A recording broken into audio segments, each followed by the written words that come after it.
Hello வணக்கங்க, welcome to channel. நான் உங்க ஆப்டோமெட்ரிஸ்ட் மஞ்சு. இந்த பதிவுல நம்ம கிட்ட அரவிந்த் அப்படின்ற கஸ்டமர் கிளாஸஸ் ஆர்டர் கொடுத்துருக்காங்க.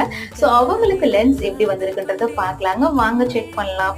ஸோ இந்த ஃப்ரேம் வந்து மெட்டல் ஃப்ரேம்ல கொடுத்துருக்காங்க அண்ட் நோஸ் கூட வந்து மோல்டிங் டைப்பாகவே உங்களுக்கு வருங்க. நிறைய பேருக்கு கிளாஸஸ் யூஸ் பண்றவங்களுக்கு நோஸ்ல மார்க்கிங் விழும்.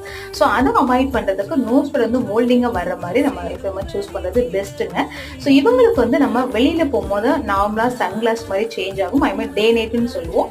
உள்ள இண்டோர்ல வந்து பாத்தீங்கன்னா அவங்களுக்கு சிஸ்டம் யூஸ் பண்ற மாதிரி ப்ளூ கட் கோட்டிங்கும் கொடுத்துருக்காங்க. So almost day night with system coating ரெண்டுமே சேர்ந்து வந்திருக்கு. ரொம்பவே அஃபோர்டபுள் பிரைஸ்ல கொடுத்துருக்காங்க. உங்களுடைய பவர் வந்து ரைட் ஐல -0.25 சிலிண்ட்ரிக்கல் இருக்கு, லெஃப்ட் ஐல -0.5 அண்ட் 30 ஆக்சிஸ்ல இருக்குங்க. ஸோ ரொம்பவே கஸ்டமர் ரொம்ப ஹாப்பியா ஃபீல் பண்ணாங்க. ஏன்னா பிரைஸ் வந்து ரொம்ப அஃபோர்டபுள் தான். ஸோ உங்களுக்கு என்ன ஐஸ் ட்ரெயின் இருக்குன்னா கண்டிப்பா நம்ம ஷாப்பை வந்து விசிட் பண்ணுங்க. நான் உங்க ஆப்டோமெட்ரிஸ்ட் மஞ்சு, சென்னை.